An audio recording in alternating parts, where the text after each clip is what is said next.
El exec, el exec, el exec. El Vélez, el Vélez. El fenómeno que todos quieren ser. El chamaquito que no pueden entender. How we doing, guys? Welcome to episode 149 of the Exec Talk Podcast. I am your host, Alvarez. The Exec. All right, so what we're going to talk about today, like, subscribe, hit the notification bell, follow me on all my socials. Thank you for all the support. God bless you guys. Always hit the notification bell, always subscribe, always like the video and comment. Need that. We'll talk about the trade deadline. Not as hot as people thought. A lot of moves that were expected, kind of talked about.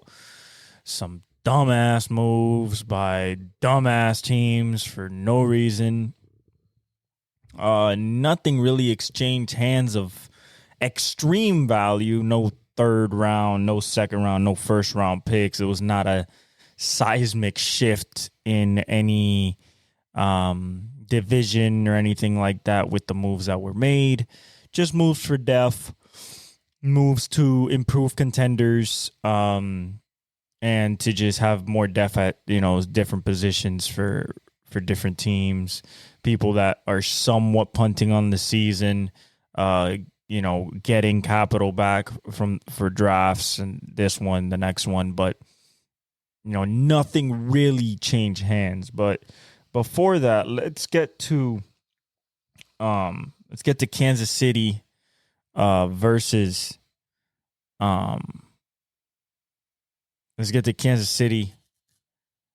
Tampa. A game that I thought would be a little bit more separated than it was. But at the same time, I expect the Chiefs to win. Chiefs were my pick. But, once again, they don't cover because they like to be in close games. Tampa had the lead at halftime. I believe it was 20-17 at half, if I'm not mistaken. Right here. Yeah, it was 10-7 at half. Then the Bucs scored 10 in the third with Chiefs scoring 0. So it was 17-10 going into the fourth quarter. And then in the fourth quarter, Tampa Bay scored 1. Chiefs scored twice, tied the game, and then they went to overtime and Chiefs scored the game-winning touchdown. But, this was just a game that just showed you why you cannot, no matter how many injuries they suffer, no matter what's going on, who's in, who's out, doesn't matter. There's still 15, 87, Andy Reid, 95, and Spags.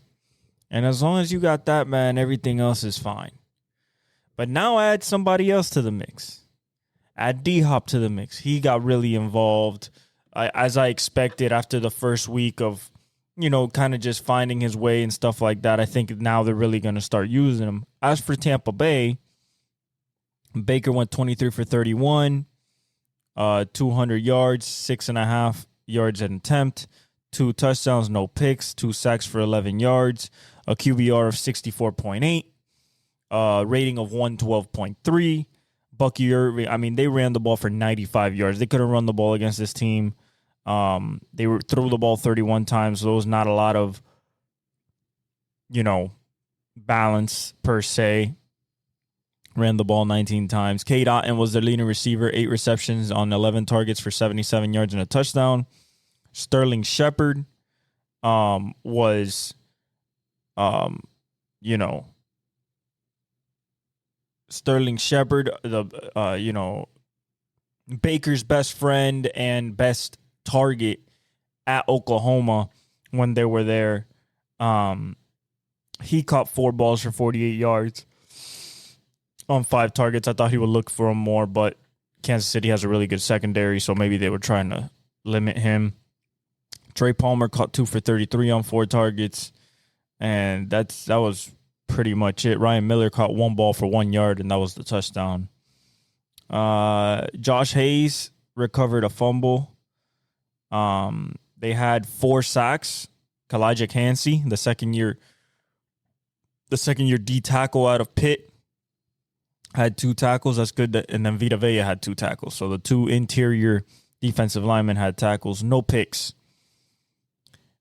But for Tampa Bay to be successful, they needed Mike. They needed Chris. They just didn't have nobody to stretch down the field to put fear into that secondary. For them to get out of the box, how they were playing basically not a full box, but they were playing a 6-man, 7-man box, so they couldn't run, and Baker couldn't take advantage of the passing because like these guys were not getting off a press and off a man-to-man. So as for Patrick went 34 for 44, 291, 6.6 yards an attempt, 3 touchdowns, no picks, 4 sacks for 31 yards, a QBR of 77.5, rating of 116.8. Throwing the ball 44 times, running the ball 35 times. That just basically comes down to time of possession. You can run more plays as long as you have the possession. Their possessions were long drives. I'm talking about 11, 12, 13 play drives, eating up clock. Kareem Hunt went 27 for 106 and a touchdown. If they can run the ball, this is the thing. Most people say, oh, you need a great tackle. You need great tackles to run the football. Nah. You see, the Chiefs have built a dynasty off the guard, center, guard. Joe Thuney, Chris Humphries, Trey Smith. That has been the pillar of how they don't let sacks happen because there's no interior pressure, so it allows Patrick to step up in the pocket and step up into his throws. And then having Kareem there just going back to what he was doing before he had that incident and had to get off the team and all that years back when he was cooking, 27 for 106, 3.9 yards to carry. I mean, that's all they need. Travis Kelce went 14 for 100 on 16 targets. That's what I'm expecting for the rest of the season. Not that type of hyper targeting right there. I expect maybe between him and DeAndre Hopkins, I expect the targets to be maybe like 11 to 10, 11 to 12. But considering they threw the ball 44 times, and he was pretty efficient. I mean, it's 34 out of 44, pretty efficient. Ran the ball for 124 on 35 carries, 3.5 yards a carry. I mean, as long as you're averaging more than 3, you can get a first down with 3 runs. That's the basic thinking behind average yards per carry. So anything above 3 is great. It is good. Anything above 4 up is absolutely astonishing. DeAndre went 8 for 86, 2 touchdowns, a long of 35, which was a beautiful play. Kind of like it was breaking down. Patrick couldn't really step up. He kind of let it float, but the way DeAndre, has the ball tracking, he was double covered, didn't matter, put it right on his hands, right at the 1.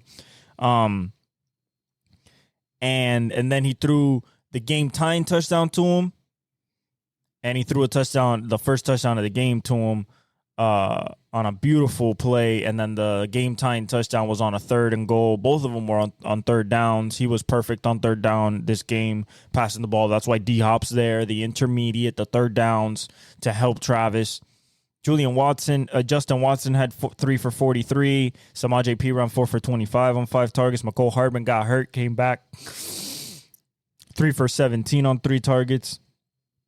Samaje Perine had a touchdown, and then Kareem ran the touchdown in overtime to win. Travis Kelce fumbled, and he lost it. And then their defense got 2 sacks. Felix and Udike Uzuma got half a sack, and then Drew Tranquil got half a sack. You had 1 sack by George Karlaftis, and that's it. Those were the 2 sacks. No interceptions. It was 8-0. Considering the rest of the schedule, Broncos win. The Bills is going to be a great matchup in Buffalo. Panthers is a win. Raiders is a win. Chargers is a win. Browns is a win. Texans is going to be a great matchup, especially if Nico's back. Steelers a great matchup just because of that defense. And then another win in Broncos. Not saying they're going to go undefeated, but I don't think that they're losing 3 games in the next 7 weeks. That's just my personal opinion. Tampa Bay now is before we get into is second in the NFC South. However, Atlanta's at 6-3. Tampa Bay is at 4-5. So if Atlanta keeps winning, they're pretty running away with the division. Closest division in the NFL right now is the NFC North. 7-1 Detroit, 6-2 Minnesota, 6-3 Green Bay, 4-4 Chicago. They have to win more to get closer, but that's pretty close. Washington and Philadelphia, they're pretty close. They're 7-2 and 6-2, so they're right there neck and neck. AFC West is basically over and done with. Chargers are 5-3. The Denver's 5-4. KC's 8-0. The AFC South is still kind of up for grabs, although Houston is 6-3. Indiana's 4-5, and then Tennessee, Jacksonville, they're out of it. AFC North is 6-2. Pittsburgh, 6-3. Baltimore. Cincy's still there, but they have to win. I don't know if that will happen. For the AFC East, this shit's over. 7-2 Buffalo. New York is 3-6. Miami's 2-6. New England's 2-7. Like, there is no way anybody's catching them. In the NFC East, Arizona's number 1 in the NFC West. And that's super, super competitive because it's 5-4, 4-4 Rams, 4-4 San Francisco, and 4-5 Seattle. Anybody can really like run the table in that division. But you know, best division in football is the NFC North right now. Okay, so let's get to the trade deadline. Okay, let's get to the trade deadline. This shit was uneventful as could be. And it's unfortunate. It's unfortunate that it had to be this uneventful, but there was not a lot of stuff out there. You know, people are under contract. A lot of people got paid this offseason. So 49ers traded for DT Khalil Davis from the Texans for a 2026 7th round pick. Like I said, it's nothing crazy here. This is basically just a depth move, you know, nothing crazy. It's just a depth move for because of the Javon Hargrave triceps injury that basically ended his season. So, you know, adding him to Malik Collins and Jordan Elliott and Kevin Givens, who just got injured last week, we'll see what happens. But, you know, it's for a 2026 7th round pick and nothing, you know, just a depth move. One that might cause some type of, I don't want to say like shake up or like, you know, a big boom, but somebody that can definitely add value to a room that definitely needs it. A guy that's been there, done that, been at the highest level, has gotten injured though. And just, you know, people think that is not the same player he was. Tre'Davious White goes to the Ravens. Now, when you look at that secondary now with Tre'Davious White in it, you got Tre'Davious White on one side, Marlon Humphrey on the other, Kyle Hamilton, Roquan Smith. So now you really got a Matabike, Owe. So you really got to think about, okay, is Tre'Davious White still that dude? The trade was not a lot. I mean, it was for a 2026 7th round pick. It looked like the Rams really wanted to get rid of him because they gave him Tre'Davious White and a 2027 7th round pick to the Baltimore Ravens. He's coming back from a torn Achilles after tearing his ACL in LA in the Chargers before he went to the Rams. You know, can he get back there? He's going to have to prove that he still could be a lockdown number one corner because that's what he was. He has Marlon Humphrey on the other side, which is, comforting that he's not just going to get the super assignments and like, all right, we'll leave you by yourself because there's another dog on the other side. But, we have to see if he gets there. Good move for the Ravens, kind of like let's see, but, we believe in the talent and we believe in what we've seen, so let's give him a shot. Steelers. So this is one of the big ones that I thought made sense, but was probably not good for the rest of the league. So two contending teams, Pittsburgh and Green Bay, agree to send Green Bay agrees to send DN Preston Smith, one of the best DNs, because they like Devontae Wyatt. They like the people that they got, Lucas Van Ness. They want to get him on the field more. They give Green Bay a 25 7th-round pick, so nothing for Preston Smith, a really good rusher. Now they add him to T.J. Watt. They add him to Alex Highsmith, Nick Herbig. So, Alex Highsmith get hurt, you got Preston Smith. Nick Herbig gets hurt, you got Preston Smith. T.J. Watt doesn't really get hurt besides the freak injury, the torn pec 2 years ago. But other than that, he doesn't get hurt. He's really good. I think that if he gets on the field, because that's a big if, especially if Alex Highsmith is healthy, he'll be in rotation. But I think he could really be a compliment to TJ on the other side because he is a legit dude that you got to worry about. Not saying Alex Highsmith is not saying Nate Herbig is not, but I think Preston Smith adds a little bit of that power game to the pass rush, and I think it'd be good for the Steelers. Good move. Good move. All right. Next, we have Steelers trading again, getting Mike Williams from the New York Jets for a 2025 5th-round pick, a bag of balls. Listen, this is normal. Devontae Adams is there. You got Garrett Wilson. You got Lazard. You have Xavier Gibson, who A-Rod really likes. So it was only a matter of time that Mike was going to get out of there because he was not getting playing time. And a guy of his stature, at least for him, he probably thinks like, hey, I should be starting and getting balls thrown to me. But, do I think that this for the Steelers is basically, now you look at that receiver room and you go, okay, George Pickens, Mike Williams, Van Jefferson, and of course, Austin. I guess I just need to see more from Russell Wilson. Like, if Russell Wilson shows me that he could actually run an offense passing and it just doesn't rely on a random deep ball to George Pickens that hopes that his athletic ability and ball skills can just go get whenever, and they can run the ball, then I can believe this move will work. If not, it's going to be deep bomb city like he had when Javon Curse was there in Seattle, and he had DK, Sidney Rice when he was there, just a big dude that, basically can go get it. One of the best, deep ball catchers and contested catchers in the league the last few years, just been injured. So I think it's a good move for the Steelers. They had a little bit more wide receiver depth, a little bit more pop in the receiving game. So we'll see how he does. I think he'll do pretty good considering Russell likes to throw the ball deep. Okay.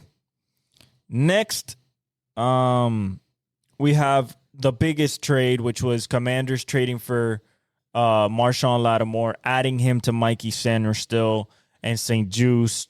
In that, and Ibogonomi, the former Dolphin or former Cowboy. So they send over Marshawn and a 2025 5th-round pick. New Orleans gets a 3rd-round pick, so that's the highest pick that we've seen. Gets a 2025 3rd-round pick, a 2025 4th-round pick, and a 2025 6th-round pick. So they really valued him. Now, same thing with him and Tre'Davious White. Now, I believe in Marshawn a lot more because Marshawn is not that hurt. I remember him at Ohio State, lockdown. He's been locked down and all pro in New Orleans. I think with this team, with this young team, he's going to be looked at as a leader. I think he could step into that role as a number one corner, show the guys the ropes, especially a guy like Emmanuel Forbes on the other side. Play off of Benjamin St. Juste. Do I think that this will improve that pass defense enough to get him over the top? It all depends on Marshawn's play. I believe he has it in him. He's a hell of a corner, one of the best corners in the league when he's right. So we'll see, but I think it was a good move for the Commanders to add that piece to that defense, especially in the back end.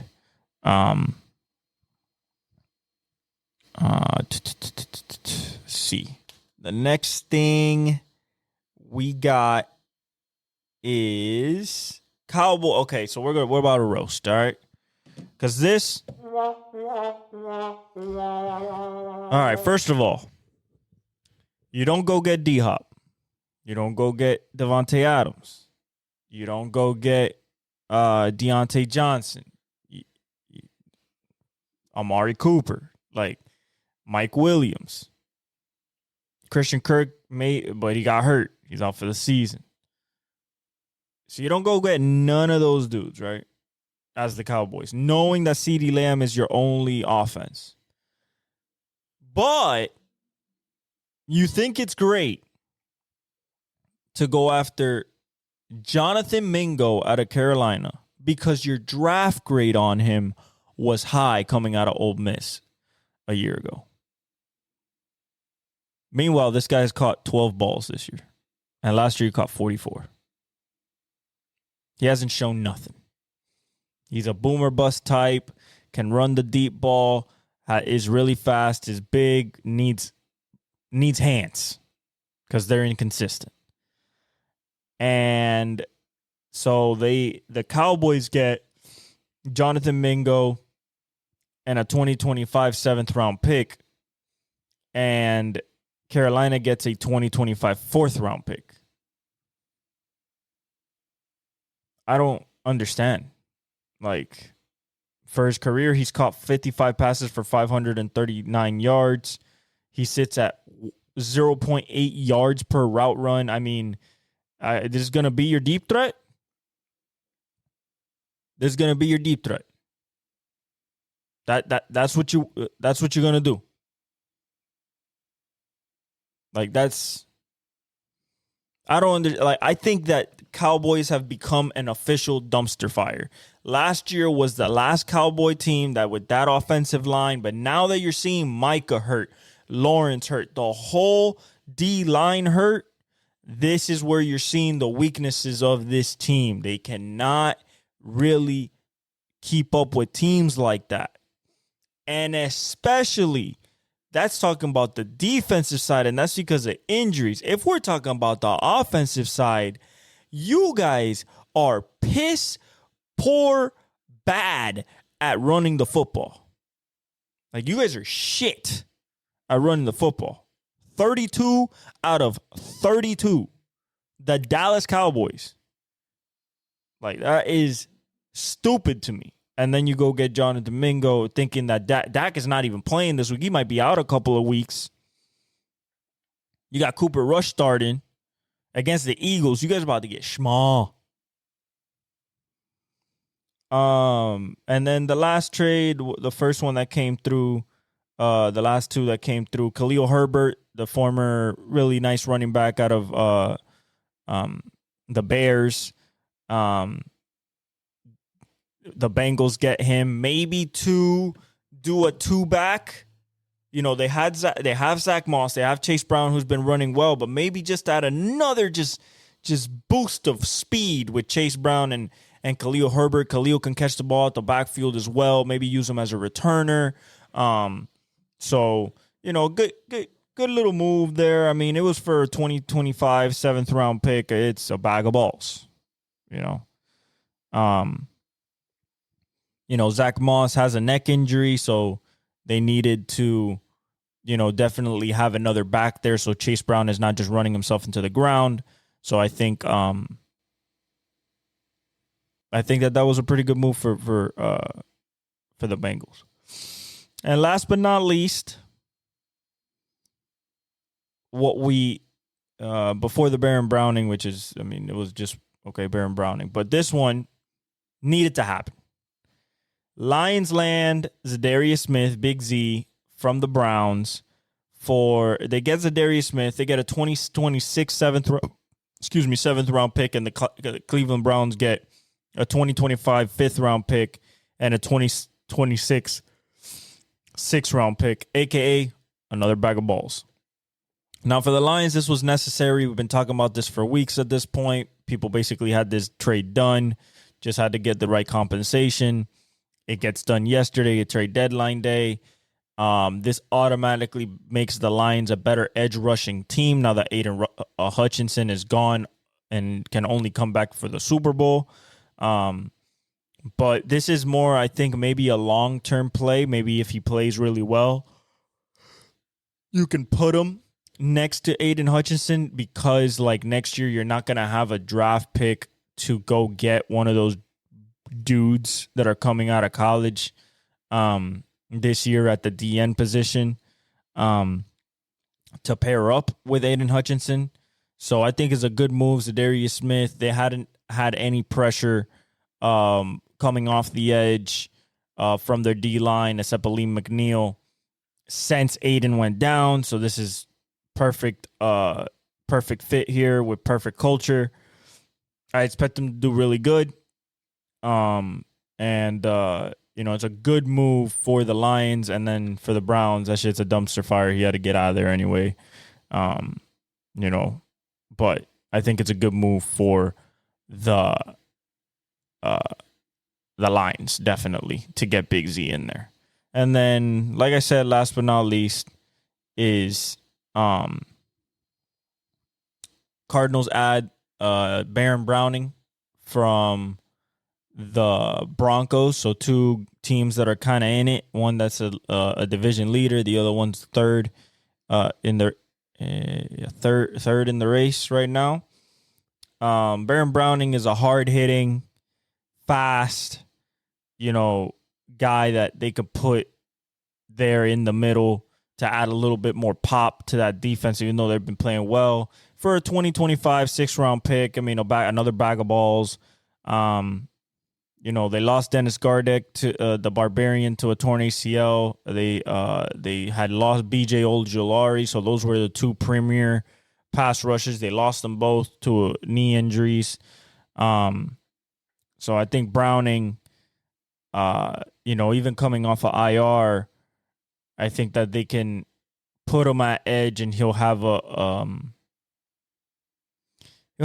effect with Mac Wilson Jr. as well. Probably going to start right away, and hopefully he still has that power that we remember him for. So that was it, guys. That was it. Like I said, not much, not nothing crazy, just def moves here, some moves there, bag of balls. Pretty uneventful trade deadline. Now let's get to the NCAA. There's some big matchups this week. Before that, we got to go to NASCAR real quick because the last race of the season is this upcoming week right here. This is for the championship. This is it. In Phoenix, it's between Logano, Reddick, Byron, and Blaney, the defending champ. I personally think that Byron really wants a championship. The only guy that I would put close or even above him in skill set and confidence right now would be Reddick. Both of them want their first championship. Both of them want that trophy and that title. But I think Byron for Hendrick will have the best car.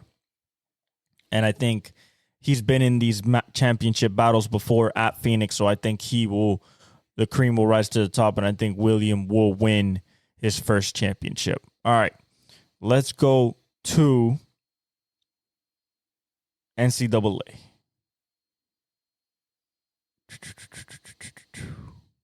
This week, we got Ohio State, Purdue, Ohio State. Miami, Georgia Tech, Miami should roll. Florida versus Texas, Texas should roll. Georgia, Ole Miss, great matchup, 7-1 versus 7-2. I'm going Georgia. I just think they have a little bit more. Even though Ole Miss is going to try to get that Lane Kiffin tempo going, and it's going to be interesting how they do. Michigan, Indiana, 9-0 versus 5-4. I think Indiana with Rourke back, I think that they keep being undefeated. Being number 8, I think it's because of their name. They should be higher because they're an undefeated. But, Miami's number 4. Not really mad at it, but, they could be higher. Some people say Iowa State versus Kansas. I think Iowa State pulls this off and bounces back from last week against the loss against Tech. Clemson, Virginia Tech. I don't know, bro, because Clemson just got smacked last week. So I'm still going Clemson. I think Clemson still has it. Army versus North Texas. We're going Army. They're 8-0. Colorado, Texas Tech. I'm going Colorado. 6-2 versus 6-3. Very important game for the Big 12. I'm going Colorado. I think Shedeur Travis, LaJohntay Wester, Jimmy Horn, Omarion Miller. I think those kids are going to be prepared. So I'm gonna go with Colorado. Oregon, Maryland. Oregon at home in Eugene, 10-0. Tennessee, Mississippi State. I'm going Tennessee. At home at Rocky Top. Florida State, Notre Dame. I'm going Notre Dame. Florida State is a dumpster fire. That's 1-8. And it's in South Bend. So I'm going Notre Dame there, number 10 in the nation. Alabama, LSU. We know about them games. It's in Death Valley. It's at night. The atmosphere's going to be rocking. But I'm going to go Alabama because I love Jalen Hurts, Ryan Williams. I think that they can run the ball with Jam Miller. The defense can't slip, but I think that overall Alabama has the better team this year. Oklahoma, Missouri. I'm going with Missouri. It's in Mizzou. I'm going with Missouri. Penn State, Washington. I'm going Penn State. It's in Happy Valley. It is a whiteout game, so it's going to be rocking. Nevada, Boise State. We're going Boise State. Ashton Genty to go over 150 again and 2 touchdowns. Pitt versus Virginia. Pitt bounces back from their first loss of the season. It's in Pittsburgh. They should win. BYU, Utah. BYU number 9 in the country against Utah. I believe that they beat Utah, go to 9-0, and then have to meet up with Colorado in the next few weeks. And that's going to decide who is going to the Big 12 championship. And then Utah, Washington State. We're going Washington State there. We're going Cougars. Yeah. Now we go to the NFL. Bengals, Ravens tomorrow in Baltimore. Ravens. I don't know how the Bengals are even thinking of stopping Derrick Henry. If you stack the box, Zay Flowers and Bateman have gotten better. Now they have another week with Deontay Johnson. I think he's going to be a part of this week. All you have to do is cover Jamar. T's not playing. He's doubtful again. So, I think that the Ravens have this in the bag. If they win this, they put the pressure back on Pittsburgh. Who face the Commanders this week, so that's going to be a tough matchup. But I'm going with the Ravens tomorrow. Giants, Panthers, another dumpster fire in Carolina. Listen, man, I'm going Giants. I just think that they have a better team. Sexy Dexy's going to destroy that offensive line. So is Brian Burns. As long as they can keep Bryce Young and Xavier Legette from going off. Other than that, I'm going to go with the Giants here, but it's a dumpster bowl in Munich. Poor German fans at 9 a.m. in the morning over here. Broncos, Chiefs are going Chiefs, 9-0. It's a division matchup, but it's in Arrowhead, like, with another, after the success of Monday with D-Hop, I expect more D-Hop to be involved, more Kelsey, more Kareem Hunt, Josh Uche to get more ingratiated into the Chiefs after getting traded there from the Patriots. Just, add a compliment to Karlaftis and Chris Jones. So I expect the Chiefs to not roll. I mean, it's a -8 spread. They can if they figure it out on the offensive end, but I think it's just going to be one of those games where it's a division game, but the Chiefs pull it out at home. Steelers, Commanders, all right, 6-2 versus 7-2. This is for supremacy because of the Ravens beat the Bengals. They have 7 wins, and that would put them at 7-3. If the Steelers lose, it would be 7-3, and they haven't faced each other yet, so the tiebreaker's not really there, so they would be atop of the AFC North. It's in Washington. Terry McLaurin's healthy. They just got Marshawn Lattimore to put on George Pickens. Steelers got Mike Williams. We'll see how much he gets used. Preston Smith the same. I'm going with the Commanders. I know that the Steelers defense is insane, but I'm going with the Commanders. I think that a quarterback like Jaden McDaniels, who's accurate, especially down the field, bodes well for them. If the Commanders can just keep Russell in, just throwing short here, short there, and not looking for the big play, I think that they can definitely win. I got the Commanders there in a close game. It's a -3 spread for the Commanders just because they're at home.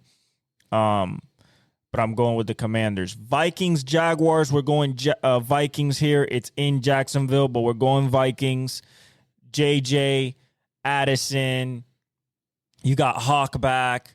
Aaron Jones. I just think that it's just a better situation. The Jaguars are a mess right now. All they have is Brian Thomas Jr. and Evan Ingram. Travis Etienne doesn't even know if he can go or not go, or is he going to be good or not good. At this point, I think it's Tank Bigsby's job.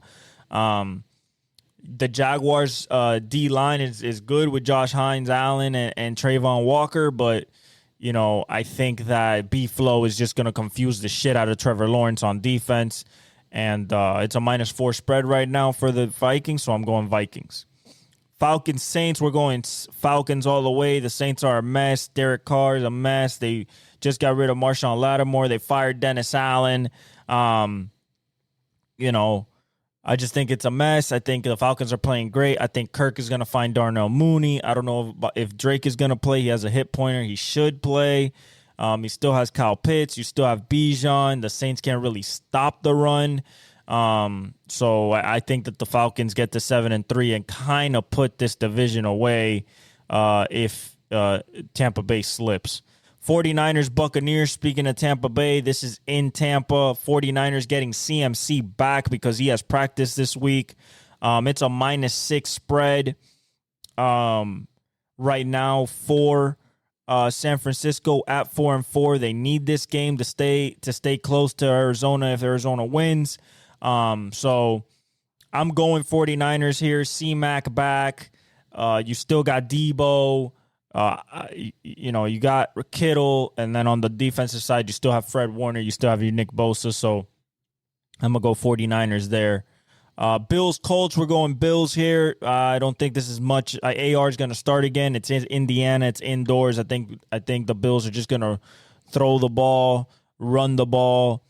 I think it's just going to be a Bills type of day, especially offensively. I think Josh is going to cook 8-2 and running away with the division and the 2 seed, I believe, in the AFC. Patriots, Bears. Man, it's in Chicago. I'm going Bears. I feel like they're a better team. They're a better defense. The Bears have to get off the schneid after losing the back-to-back games, 1-8 to Arizona, and then the Hail Mary play against Washington Commanders 2 weeks ago. So I'm going to go Bears here. I think Caleb is better than Drake. I think that overall, they just have a better team, and I expect the Bears to show up and play well at home. Titans-Chargers, we're going Chargers here. This is going to be a bloodbath back and forth, but I think the Chargers just have a little bit too much right now. Quentin Johnston is playing pretty well over the last week. We still got J.K. Dobbins running all over people. I think they're going to move. I think they're going to move this D-line. They're going to be able to run a little bit. And on the other side, I don't think Mason Rudolph has anything for this defense. I think it's going to be Asante Samuel on Ridley, and he's going to look for other options. They're not going to be there. Tony Pollard might get some good runs, but at the end of the day, this is a hardball team. They're going to play hard. They're going to play close. And it's a nitty-gritty game. It's 7.5. 7.5 spread. It might be a little high, but again, the Titans really suck when it comes to like offense. So I'm going to go with the Chargers there. Eagles, Cowboys in Jerry World. We're going Eagles here. I don't think the Cowboys have a snowball's chance in hell to compete with the Eagles. Saquon, they can't stop the run. They're soft up front. This offensive line with Mauaga, with Mailata, Lane Johnson, they're just gonna run roughshod all over. I mean, they might even pass. It might be just Saquon party.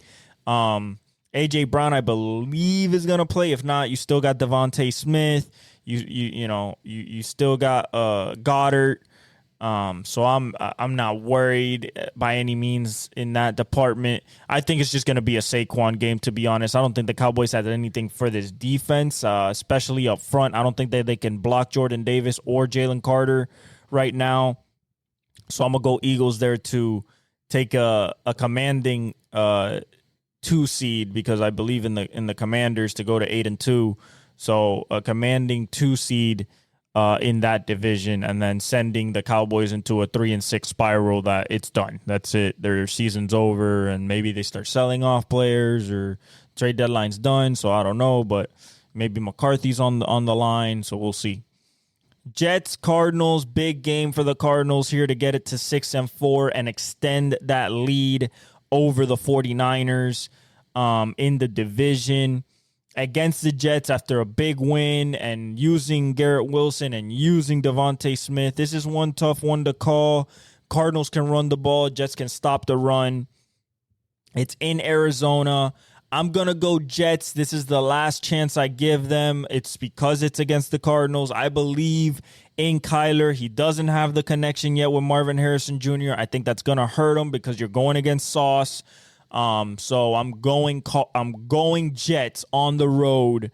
Don't know how I feel about it. It's an even spread right now. Pick them, but I'm gonna go Jets just because of Aaron Rodgers, Devontae Adams, and Garrett Wilson with Breece Hall. I believe that they have enough and have gotten enough into a rhythm that they can play complementary football with this defense and get a win.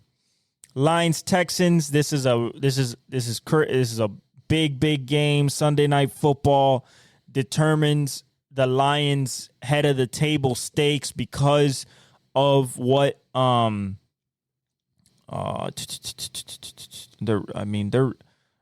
Vikings, because I picked the Vikings that they would be 7-2. The Lions would have to win this one to be 8-1 and keep at the top of the division with the tiebreaker. Against the Texans, I don't know if Nico Collins is back. We don't know that information as of right now, but he's getting off of IR, supposed to be this week.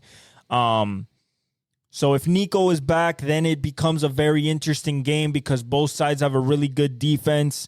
It's in Houston. This would be a hell of a statement for CJ Stroud, saying, hey, I'm still a Super Bowl contender. We're still here.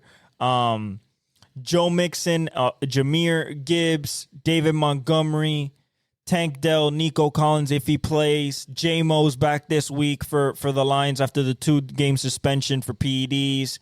You got him on Raw. I'm going to go Lions on the road. Jared Goff is playing incredible right now. Ben Johnson is calling a hell of a game, but I would not be surprised if this game was won by the Texans at home. CJ Stroud is that type of player.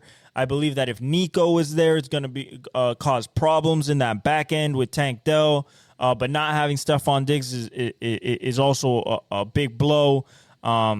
You have Will Anderson. You have Daniil Hunter and Stingley on the outside. But I'm going to go Lions here. They're just playing too well. They get J-Mo back, which is another just weapon outside. So I expect the Lions to, although Houston can win, I expect the Lions not to roll, but to win in the end. Maybe a close game by 3, game-winning field goal. If not, a drive within the last 5 minutes of the game to take the ultimate lead. And then on Monday, we have Dolphins versus Rams. Really, really interesting matchup. It's in LA at SoFi, and I am tempted to take the Rams here. That defense is starting to really play well with Byron Young, Braden Fisk, Jared Verse. They did get rid of Tre'Davious White, but he wasn't playing much, I don't think. The Dolphins got back to their offense. They scored 27 versus the Bills. They can run the ball now. They can use the screen game with Devon Achane and Raheem Mostert. We got Tyreek. I think that he gets back on track this week. Not that anybody in that back end can cover Tyreek or Jalen Waddle. Jonnu Smith has been a big addition. All we have to watch out for as a defense is Puka Nacua and Cooper Kupp and Kyron Williams. If we can stop that trio, we can win this game. However, we are at a disadvantage in quarterback with Stafford. So I'm going to go Rams. I believe that the Dolphins have a legit shot. It's a 1 point spread right now for the Rams at home. Money line is even. I think it'll be a high-scoring game. The over right now is at 50.5. Probably maybe go over, especially if these defenses don't show up. But I'm going to go Rams just because I feel like that Rams defense is really figuring it out, and that Rams offense with McVay, Puka, and Cooper Kupp with Kyron Williams is just hard to figure out schematically defensively. We have Jalen Ramsey, but I believe we need more edge rush help, even though Chop Robinson has been showing flashes. I just think the Rams are too much right now. So that's for the NFL this week. Let me write those down, actually. I didn't write them down. So we got Ravens. We got Giants. And you guys can write them down at home, too. Chiefs, Commanders, okay. Chiefs, Commanders, Vikings, Falcons,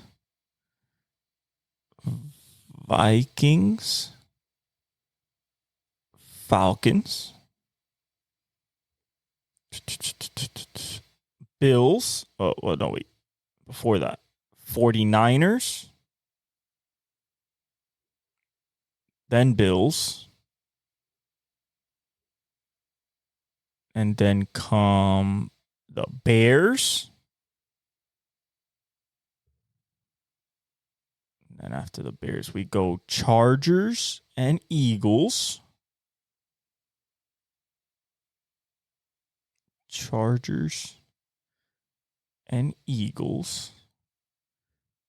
And then we go Jets, Lions, Rams. That's what we're rolling with this week, guys.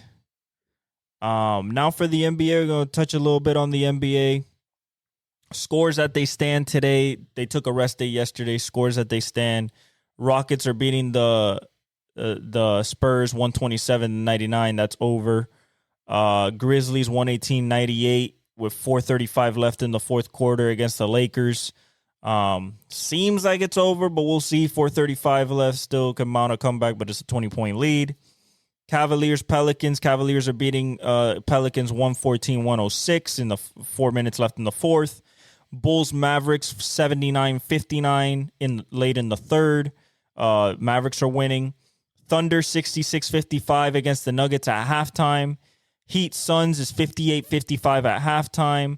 Pistons, Hornets won on a game winner by Brandon Miller, I believe, over the Pistons 108-107. Pacers won against the Magic by 7 points, 108-111.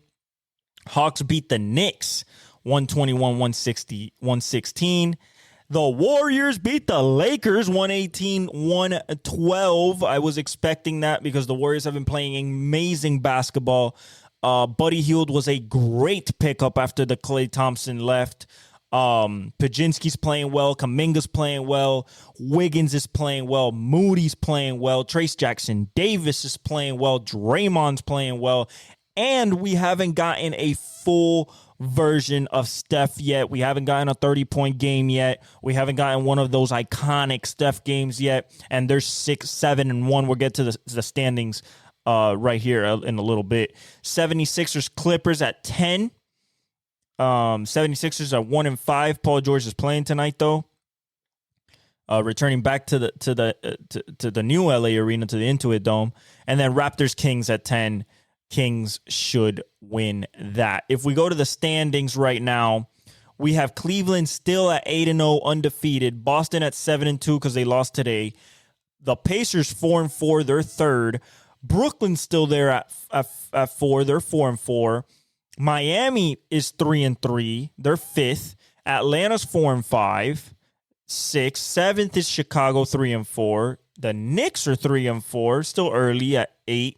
Charlotte's at 3-5. Orlando's 3-6. That's because of Paolo mostly. Detroit's 11 at 3-6. Washington's at 2-4. Toronto's 2-6. Philly and Milwaukee are 1-5 and 1-6. Those were 2 top 6 teams last year. That's insane. Or not top 6 because Philadelphia dropped once Embiid got hurt with the knee. But they were playoff teams last year. For the West, OKC still undefeated at 7-0. Golden State 7-1. They're second in the West.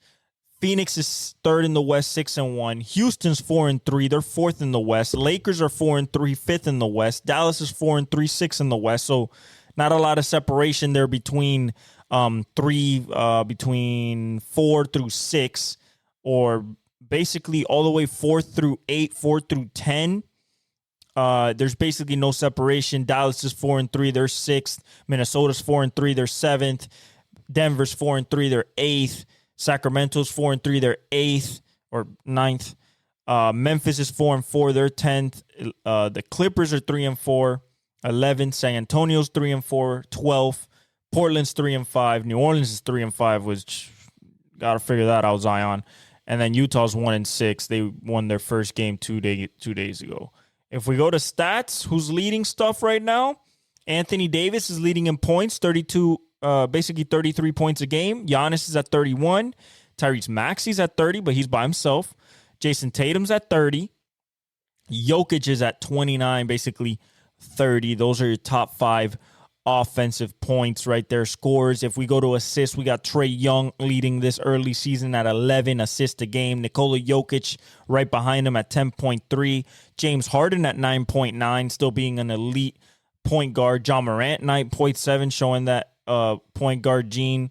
And then Chris Paul's at 8.9. Somebody that's not in this so far is Tyrese Halliburton. 3-pointers made. Anthony Edwards 5.1 a game. Buddy Hield, like I said, 4.7 a game. Lonzo Ball, 4.6 a game, playing really well. LaMelo, not Lonzo. Jason Tatum, 4.1 game. And Peyton Pritchard, 4 a game. Defensive leaders, Sabonis is at 13.4 rebounds. Zubac is at 13 rebounds. Nikola Jokic at 12.6, so basically 13 rebounds. Karl Anthony Towns is at basically 13 rebounds. And Giannis is at 12.3. Blocks, Wemby is lapping the field, 3.9 blocks a game. Chet is at 3.1. Walker Kessler's at 3.0. Alex Sarr, the rookie's at 2.8. That's impressive. And Brook Lopez is at 2.4. And then steals, Jordan Poole's at 2.8 a game. Dyson Daniels is at 2.2. De'Aaron Fox at 2.1. J-Dub is at 2.1. And then DeMar DeRozan is at 2. If we go to a little bit deeper into the point scores right now, after Jokic, you have Doncic at 28.9, so basically 29 points a game. LaMelo Ball's at 28.6, basically 29. Damian's at 28. Anthony Edwards at 27.3. I thought it would be a little bit higher, but he still has the whole season to go, so I expect him to be closer to 30. Durant's at 27.1, of course. Brunson's at 26. Thought it would be a little bit higher. SGA right now, kind of a slow start, 25.7. Jaylen Brown's at 25.7. That's pretty good. Cam Thomas at 24.9. DeMar DeRozan's at 25.4 with his new team. Devin Booker's at 24.7. Brandon Ingram's at 25. Kyrie's scoring 24 a game. Cade Cunningham has 23.3. A lot of people haven't woken up yet. You look like a guy at LeBron. He's at 21.9. He hasn't really woken up yet. Buddy Hield is averaging 22 a game. But I expect other people to get into that. I expect Wemby to be more than 18.9. So I expect a little bit more. I expect Ja to be more than 20 points. He should be closer to the 30 range. So we'll see how that goes. Curry's not even up here, so I expect him to bump it up. He hasn't had the greatest of starts, and then the injuries, of course. But that's your NBA. That's your episode 149. I love you guys. Thank you for all the support. Like, subscribe, comment, hit the notification bell. God bless you guys, and I leave you all with the outro.